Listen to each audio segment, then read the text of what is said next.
Welcome to Words of Wisdom from Kick-Ass Women. Stories and advice about moving forward, punching through that glass ceiling, pushing harder, and blazing trails from women we really admire. Welcome back to another episode of Words of Wisdom from Kick-Ass Women, where we get together and we talk about the truth, right?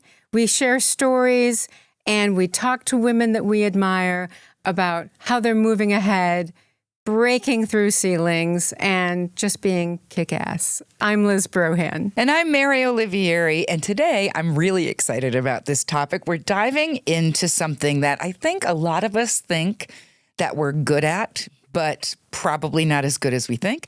Boundaries, right? We're going to talk about boundaries today, and honestly, who better to unpack this than our guest today, Rachel. Rachel, welcome. Hi, thanks for having me. You're welcome. Glad we're you're here. excited to have you because Rachel has just a really interesting background. So she's a content creator, and she's been doing this for about 6 years now. And she has amassed a huge following. So she's very successful in all of that. But even before that, she was building her career in HR, in finance, in management. And I know all of that kind of comes into play, with the content creation that you do. So we're going to get into all of that and how that helps you set boundaries. Okay. Yeah, All because right. I want to just throw a few more accolades your way, right? So Rachel here is partnered with huge brands. She's actually, and this is for all of our gamer friends out there, she's been a TwitchCon panelist and was even named a top 50 TikTok streaming creator. So I feel really excited to talk to her about boundaries, especially when you have a fan base, right? So I'm really excited about that. So let's start at the top, all right? Boundaries is one of those words that gets tossed around a lot. It can feel vague, right? I want to know why you think, from your perspective, that's why you're here, why you think boundaries are so important, especially for not only women in general, but also in business and in creative fields. You kind of set the tone for things. So like when you set boundaries, it kind of tells people what your rules are or like what you allow will become. So that's a really good way to kind of look at it. Yeah. So like if you put up with things, and I'm not saying necessarily being like nasty about stuff, but just there's a way to be firm, but also polite and kind and understanding towards people. And that's really important to do, especially in content creation. Well, say more about that. So especially in content creation, because people, they become fans of what you deliver, right? And then they might cross a boundary. So talk a bit about that. Do you have some experiences where you've had to kind of work through that? Yeah. And I feel like a lot of people, because like boundaries can be one of those things that people are coming in and they have like a level of accessibility to a point. Yes. And like with streaming, you kind of get this level of like personal connection kind of thing going on. And sometimes you can kind of develop relationships that are sort of parasocial is what they call it. So like they think they know you more than they do kind of thing. And laying out and understanding who you are and where you stand first is a super critical part of that. So then you can communicate that to other people, if that makes sense. Yeah, it does. Can you tell us a little bit about the content that you create? Because maybe baked into that is why people would feel like they know you so well when really maybe they don't. Yeah, so like at the core of what I do, like we play The Sims. We tell stories, we engage creatively together, and we bounce ideas off of each other. But in addition to that, it's sort of developed into more. So we make connections together. We share stories, hardships, and we relate to one another. And with that, transparency, I feel like there's a strength in that because it creates this level of relatability and community. And there's strength in that for a lot of people. So it's really important to like understand where you stand so you can kind of better communicate that to people. If that makes sense. It's interesting. So I love that you talk about the parasocial aspect of it. And creating boundaries, right? I have a little side story, as I always do. Let's hear it. Many years ago, so I'm an improviser, right? So I'm on stage a lot, all right? And a lot of times your audience thinks that they know you really well by the end of the show. And I had done a show for the Naperville JCs, right? And I had been a JC when I was the only woman. I was only 19, and I was the only JC. And I was mad because they were all men. So I joined my local JCs, right? Flash forward, I'm performing on stage for the Naperville JCs. The host asks the question, or says to the audience, I bet you can't guess which one of our players up here is a JC. And there were 4 men in the playing plus myself. So they did not guess me. Of course, they didn't guess that I was the one. But after the show, we went out and we do this thing where we glad hand and we shake hands with everybody. And one of the men from the audience came out, grabbed me, kissed me, dipped me down, and put me back up because he felt that he really knew me. He was, I didn't know who he was. It was icky. It was super icky. So to me, boundaries are incredibly important. And when you put yourself out there with that kind of emotional accessibility, it's bound to occur. So what do you do in order to make sure that you're not, like I was like, this stranger just kissed me. It was very uncomfortable. It felt icky.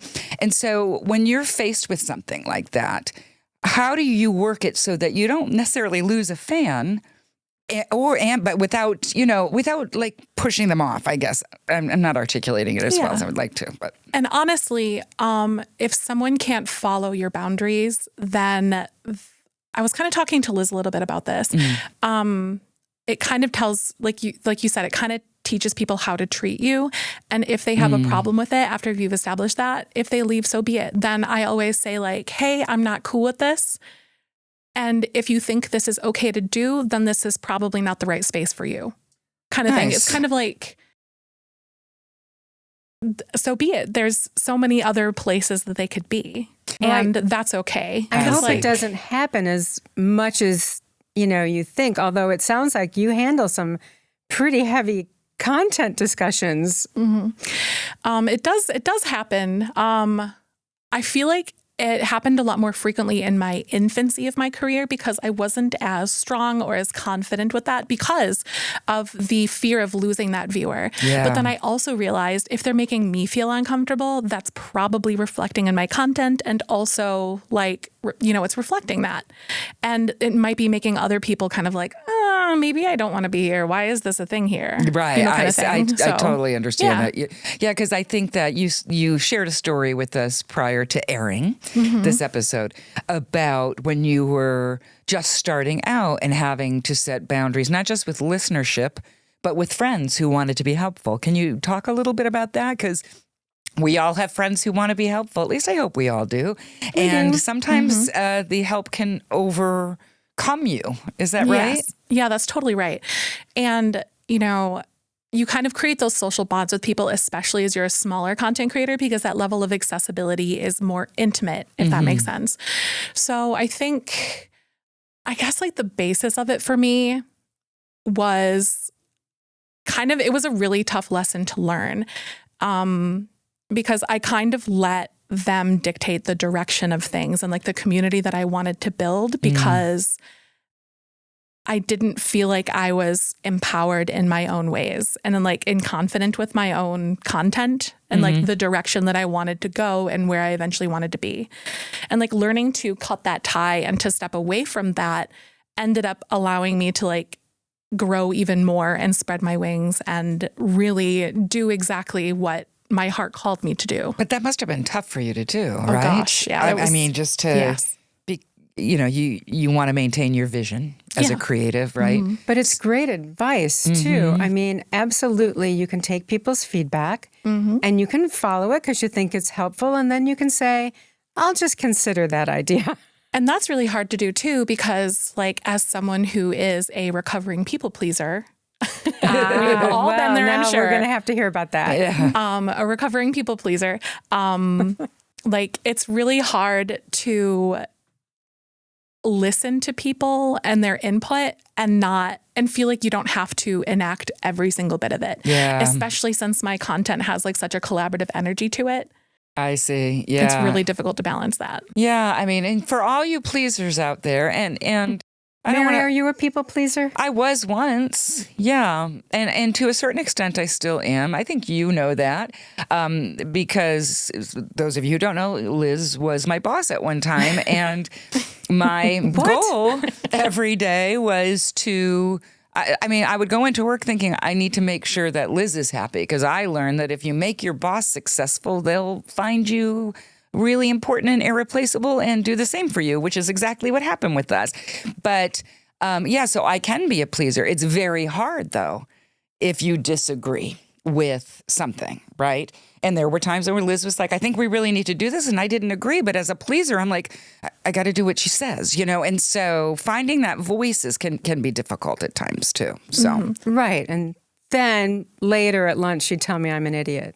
I definitely would be able to circle back. Right, after it's cooled down a little bit, you're like, actually, no. You know what? We're not doing that. Here's one of my top tricks, and I may or may not have used this on Liz, but one of my top tricks would be if I had a point of view I was afraid wasn't going to be heard or a boundary I was trying to establish, I would go, I recently read in Forbes.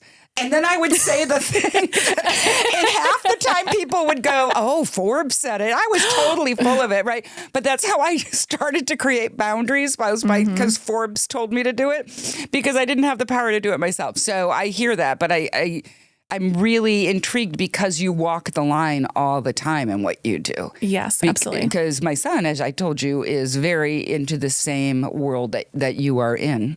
And he talks about his friends all the time, and that he's never met them. So I think that's really strange. No, my kids do that too. My friend on this game, and I'm like, what is he talking about? But you want them to see you as a friend, correct? Or else it doesn't serve what you're putting out there. Is that right? Yes, of course. And this is also a really big thing in the streaming community as well, because there's always this kind of hopes of gaining upward momentum, and people will social climb you half to death. And it sucks and it hurts, because you kind of gain these friendships and meet these people. And then if you're not confident in who you are and the direction you want to go, and once you realize it's me versus me, not you versus me, or you kind of thing, me versus you sort of situation, then you have to be understanding and know when to walk away from those friendships. And it really sucks. Yeah, it hurts, really does. Because when you think that you finally found people that you click with, and then they end up being something that is just totally counterproductive to your end goals and what you want to do and how you want to grow. It seems like another boundary in that scenario would be don't overshare. My children talk about their online friends all the time, and then I get nervous about oversharing personal details, which is really a kind of a no-no, on the internet. And then I'm over here guess what happened today? But there is a line that is drawn, because, at the end of the day, while my job and what I do is very public, and I love the transparency that it brings and how I'm able to connect with people from all walks of life, they still don't get the nitty gritty details. They might get the highlights, or I'm kind of going through XYZ right now, but they don't get all of the list of details or the details of things that it took me to get to where I am today. This is very good for our listeners, right? Because it's almost like a categorization, right? When you have a friend, you have friends who you can give all the details to, and they're going to be a great friend with those details. You have friends you give all the details to, and somehow it ends up not working against you to give them those details. Yes, because those details aren't kept private. Oh, and I've been there. Yeah, I'm sure. They overshare. But I think you have to have a willingness, and which I think is what I'm hearing from you, to put yourself out there to begin with, right? Yeah. Yeah. It is a definite strength and vulnerability, and it's scary. But I think at the end of the day, it's really a recipe of self-worth, period, bottom line. I agree. Understanding where you're at, what you're about, and knowing what's in your heart and what you want to do. Yeah, because we don't want anybody listening, or really anybody, to not put themselves out there. What we're talking about today are ways to, signify your own self-love or self-worth and still be out there and doing what you really want to do. Yeah, what I'm hearing you say is that boundaries are self-love. It is 1,000%. Yes. Okay. That's so hard to. It is, especially as you brought up earlier about being a pleaser, because you can find yourself losing yourself entirely in your effort to please, right? So I like the idea of self-love includes setting healthy boundaries. So that's pretty important too. Now, I want to talk about a time when you really didn't have boundaries established, whether it was in your current career or elsewhere. Can you share a story of, like, you had to have learned this? I know you mentioned some people who early on would kind of cross those lines, but do you have a particular story you could share about a crossed boundary that taught you the importance of creating them in the first place? I allowed jobs to burn me at both ends. And at the end of the day, when I got home, there wasn't anything left in my cup for me. Yeah. And then it essentially was kind of like almost like a rock bottom type of situation. Understood. And then I had to be like, so now what? Well, it's hard, and then that's right? where it was really revealed to me what needed to happen. And to change people who got used to you being somebody who didn't have boundaries, that's... And you have to be prepared to lose people, because people who are upset by your boundaries they're always the ones who are benefiting from your lack of boundaries in the first place, if that makes sense. Say that. Yeah, say that again. Yes, and then we'll all snap. Say it again. People who are upset with your boundaries. Yes.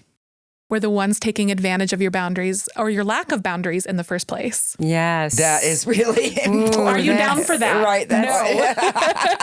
Right. Nobody's down for that. Yeah. Well, we talk about, and that's about personal evolution too. As you evolve to understand how to set them in a healthy way. There's certain people, like if you were a square peg in a square hole and now you're round, there's always going to be people trying to shove you back into that square hole and you don't fit there anymore, So I think that the boundary conversation, what you say about being able to release people from your life is important too. That's really important for everybody who's listening to hear is don't be afraid to release those people. Right. And something that I live by, my dad said it, my grandpa said it. And as a teenager, it used to make me so mad. Can I cuss? Of course you can. It used to piss me off so bad because I didn't understand what the heck it meant. But he always used to say, you are the company you keep.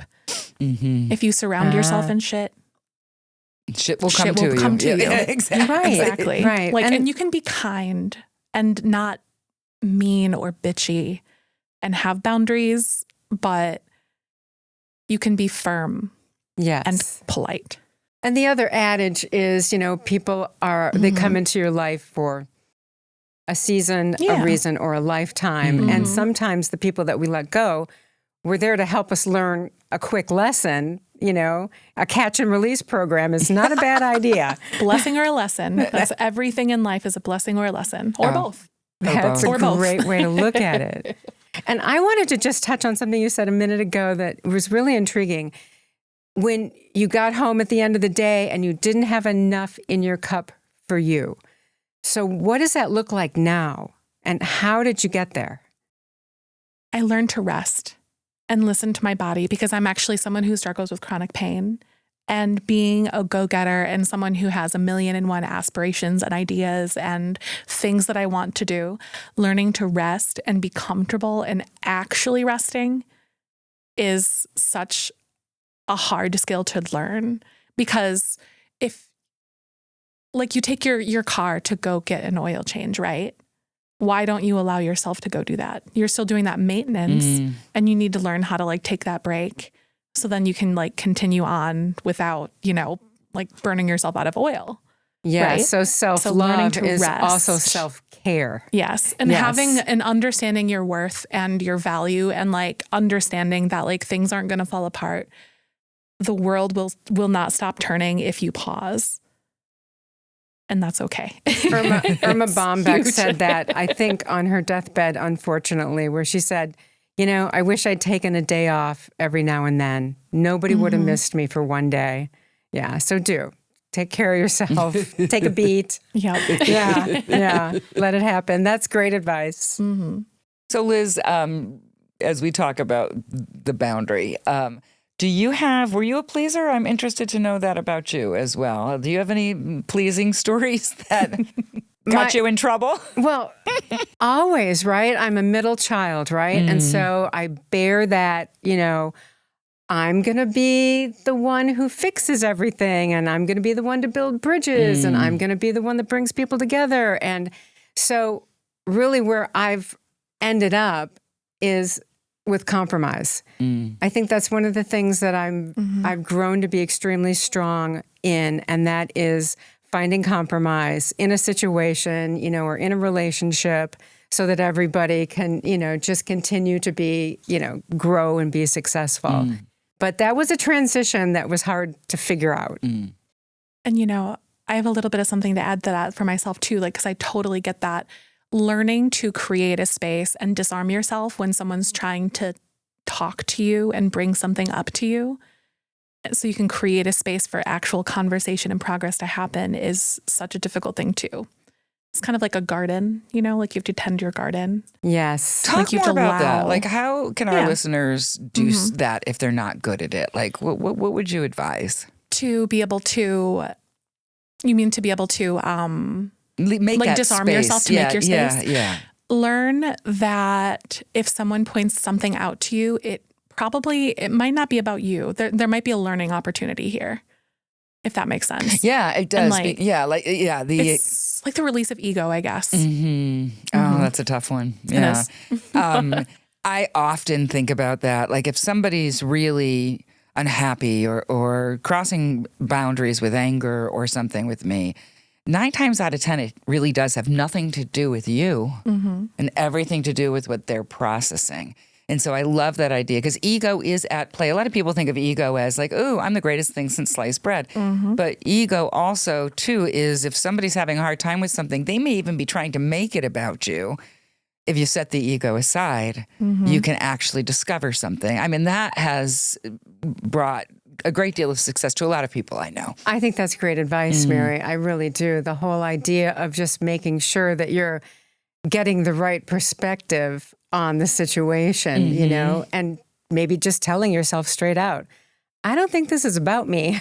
And sometimes, like, as a content creator, because like sometimes you have to be really quick on you almost all the time you have to be quick on the draw with stuff, and being able to be like, hey, I want to come back to this conversation because I wasn't proud of the way that I dictated myself, or proud of the way that like I responded to something, and I wanted to be transparent. And like, that's such a scary thing, especially in the era of the internet, where everything that I do is like clips, whatever, Right. like can be posted online. Being able to talk through mistakes and understand that like, just because I'm a content creator doesn't mean that I'm perfect. I think that's I'm a person great. and I'm learning every day, and I know a little bit more than I did yesterday, and that's a win to me, but I still don't know anything. I messed up and I'll mess up again. But it's how you move through that. I think that's huge too. So that's live, right? Yeah. But you're also getting people commenting, I'm imagining, constantly commenting. And I wonder how you handle that, right? And what if do you get cuckoo comments from time to time? How do you handle if somebody's breaking a boundary, crossing a boundary with you in their comment? Sometimes it's inconsistent because my confidence in that day might not be as good, as from one day then to the next, but sometimes you're like, hey, I'm really uncomfortable with that. Please don't do this. And then usually they're like, cool. Or like, I'm sorry, I didn't understand that made you uncomfortable. And then they know from there on out. That's a boundary, people. It's a boundary. Call it like it is. There it is. Yeah. And I was talking to Liz about this. Like, I've been a lot better about being more direct and blunt about things, especially since I operate in a space where we have a lot of people from different different walks of life. They have different social experiences. Some people are neurodivergent. You just never know. And honestly, I feel like a lot of people value when you're just able to tell them squarely, like, hey, this made me uncomfortable. Please don't do that. Yeah. Because of XYZ, or plainly put. You hit on neurodivergence, right? And it's a very personal thing for me with people in my life. And it's amazing. This is like a one-off question. Do you find there's a greater number of neurodivergent people in your field in terms of gaming, et cetera, than, Interesting. Yes. And I think that that's important for all of you out there. And, there's a lot of people who know that they're neurodivergent, and that's okay. Somebody I love more than anybody in the whole wide world is neurodivergent as well. And the directness, the boundary as it affects him, it's important. He needs to hear it very directly, or else he'll go right over it, And if you, for example, can't necessarily process social cues, right? There's a lot of folks out there who are neurodivergent, aren't reading the room. It's not their fault. It's a biochemistry issue. And so that's where boundaries come into place even more. And just from my exposure to the gaming community, I see that a lot. So I kind of like this angle of the importance of a boundary, because we're not all alike, and we come to things from different places. So the importance of a boundary isn't just for one thing. It behaves differently depending on who you are and how you behave in the world. So I think that's important. I think the other thing you can do is, when you're being direct, it's also where you're being direct. I know that, throughout my career, there were times where you're in a meeting and you're kind of publicly, humiliated, right? Somebody says something negative about you or about the work that you just did. And you have to stop that right away and tell them, when you get them in private, we don't do that in public. You need to say something to me, you come to me, and then you say it and we'll discuss it. But don't say it in the universe, because then you're just trying to look superior and to hurt someone. So that's another boundary. You asked about, what other boundary stories do we have? That's something to set up for sure. Oh my gosh, yeah. That happened to me with a person you and I both know in a public setting, really cut me down. And I was really upset about it. Luckily, this person had a conscience and she came in to apologize to me.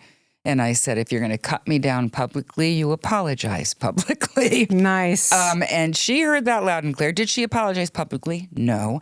But I made it very clear, like, sure, you can do that again. But when that happens again, I'm going to call you on this, right? So I gave her a boundary, which was, if it happens again, I will crush you.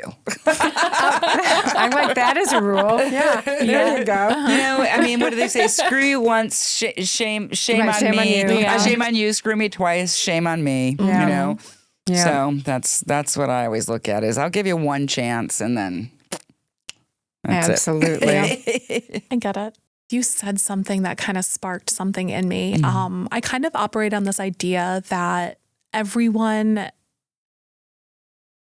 is generally well-mannered. Oh, if that's that good makes to sense. hear. Yeah. Do you know what I mean? So like when someone encroaches on a boundary and I'm able to like communicate that to them, and then like I said, if they don't understand what that boundary is all about or like why I'm setting that, then that's the door for them. Right. And then that just isn't the space for them. But I feel like a lot of people respect the communication once that's established, more often than not. I seldom have problems with people who will continue to abuse those boundaries because I don't let them to, I suppose. But I think that you're hitting on something with manners, right? Yeah. I really like, because it never feels good to be told that your manners were poor, really. And so I like the direct communication because it's like, ooh, I was ill-mannered just then. Well, that's uncomfortable. You're bringing up such a great point. So this is a really interesting question. Is there etiquette? Is there online internet etiquette? it varies from person to person, just like boundaries do. You know, certain topics or certain conversations or certain language can vary from space to space. And it's our duty to communicate that to them. So I guess we have a set of rules. So yes. Yeah, it just really varies. But yes, it does exist. Well, sure. I'm really glad to hear that actually. And then actually just establishing what those rules are, you know, and making sure that, you know, everyone that wants to have fun, you know, will abide by those rules. Yeah. So, yeah. And there are people who never will. So Right. I have a friend who never respects a single boundary. So I literally just hang up on her. I can't let her go. Even though she doesn't respect a boundary, I love her to death. There's so much value in her in other ways, but I will be like, I have to hang up. And then she'll just keep talking. So I just go... Right. In the olden days, the boundary was a dial tone, and now nobody knows what a dial tone is. No. Right. And that's something that's super important too, though, because like the breach of boundaries isn't necessarily like a kill switch either. Yeah, I like that. Right. Yep. It isn't. No, I mean, some people just can't. Their need overrides your boundary, you know? But there are other ways to establish boundaries. Yes, you can be direct. My point is, another ways to establish boundaries is I never answer the phone when she calls me anymore. Never. Because she's not going to respect when I need to hang up the phone. And so, but first, you know, the texting's happening. That's great. I can dictate that. So that's a boundary. Text, don't talk on the phone. But I also think what I'm hearing from both of you is that it doesn't mean the relationship is going to be over. Right. It just means you're going to work the relationship in a different manner. It's recategorized, for sure. Recategorized and kind of recalibrated. Redefined. Yeah. And then we have to make that decision on how far and how much effort you want to put into that, or if it's worth something that is the emotional bandwidth for you. Yep. I like that, the measurement of if it's worth it, right? Well, tell you what, It's you tough. two. This has been such a great conversation, and let's end it with something super fun, okay? Kind of just, we're going to be creative. We're going to be in your world for a few minutes. Let's play boundary bingo. All right. Okay. Yeah, I'm in. All right, so here's what we're going to do. We're going to just kind of throw out a statement, and you're going to tell us either you keep that boundary, or tweak that boundary, okay? Keep or tweak, we're calling it. Keep or tweak. That's a better name than boundary bingo. I don't know. The alliterative nature of boundary bingo is attractive. So, all right, Liz, can I go first? You may go first. Okay. No phone in the bedroom. I think you could tweak that one. Tweak, Because okay. emergencies. Right. But also like set that, like maybe put your phone upside down away where you can't reach it kind of thing. So you can just kind of like unplug and have you time. Okay, fair enough. What about you, Liz? Okay, here's another one. Always say yes to friends, even when you're exhausted. I'd say keep the boundary. Like lay it out. Be like, hey, because I keep the kind of relationship with friends where like I'm open about how I'm feeling. So they understand what's going on. So I think that you could be like, hey, let's rain check. I'm not feeling it today because of XYZ. Yeah. And usually they understand. Once they have that answer, it's not a direct no or yes kind of thing. Right. Right. So you don't always have to say yes. You can sometimes say, just not now. Yep. Oh, Like I here's would a love good- to, but this is the Oh, circumstance. I would love to, but yeah, I like Right. that too. I would That's love to, true. but- It It is is, true. yes. All right, how about this one? Don't lend friends or family money. That's a really hard one. I would say for me, it's probably one of those things like how much and what for. Gotcha. And Yeah. I'm not one to judge if I see them doing something else in the meantime, as long as they pay me back, because I don't know their full story. And sometimes I don't need to know their full story. So it's a tweak it I would say situation. tweak it kind of situation. But I guess I would say this. I don't believe you should loan money to anybody with an expectation of them ever paying you See, back. I kind That of is agree. fair. That is also true. Because that's you have to basically what happens to making me. peace with that money's just out the door, and Yeah. that's there. Yeah, that's true. Don't give more than you know you really can handle. Exactly. Yeah. Put that boundary Money in place. or otherwise. Right, you go. exactly right. Yeah, That's there's very other true. currencies, your emotional currencies, your time. Absolutely. Okay, so here's another tweak it, or what was our Keep other? it or tweak it, I think. Keep it or tweak it. Okay, here we go. I delete toxic comments online without exception. Without exception. Depends on where and what type of communication I'm able to offer that person. If it's somewhere on like YouTube or Twitter or something, I usually don't engage. I usually just like block, delete, and then clear my conscience. But if it's on a live format or where I'm able to like go back and forth between the person and I'm able to communicate, then I will be like, hey, I'm deleting your comment for this reason. I think YouTube's a different rodeo. I know that is such a great boundary that if it's a social platform, out you go. But if but if you're trying to develop relationships, then, maybe we'll go back at it. Yeah. There's definitely a time and a place for sure. Absolutely. Well, this has been some really great advice. And I love talking to you because you're in my son's world. And so I'm getting some enlightenment from you, Rachel, for sure. It has been enlightening. Yeah, no doubt about it. And such a different world for all of us to talk about.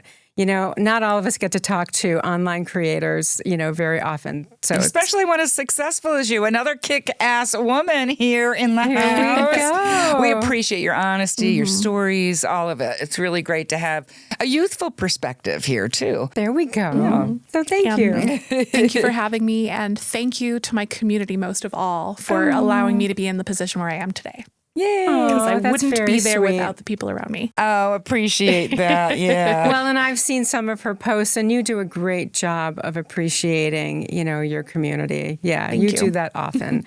I admire that. I'm going to appreciate my community of 3. Well, how about if we also appreciate our sponsor? I think that's a good one to appreciate. So yes, let me just say thank you to the Motion Agency, who help us and sponsor this podcast. They are the leading women-owned independent agency in the Chicagoland area, and they are certainly kick-ass, and I hope you will check them out. So thank you again to the Motion Agency. Yeah, and don't forget to subscribe, follow, do all the things that we want you to do so you can tune in and get more words of wisdom from kick-ass women like our lovely and wonderful guest, Rachel, here. Well, thank you for having me. I appreciate you. Yay. And all of your wisdom. And I love everything that you guys are doing on this podcast. It's Thank really you. important to stick together. So thank you. Thank you.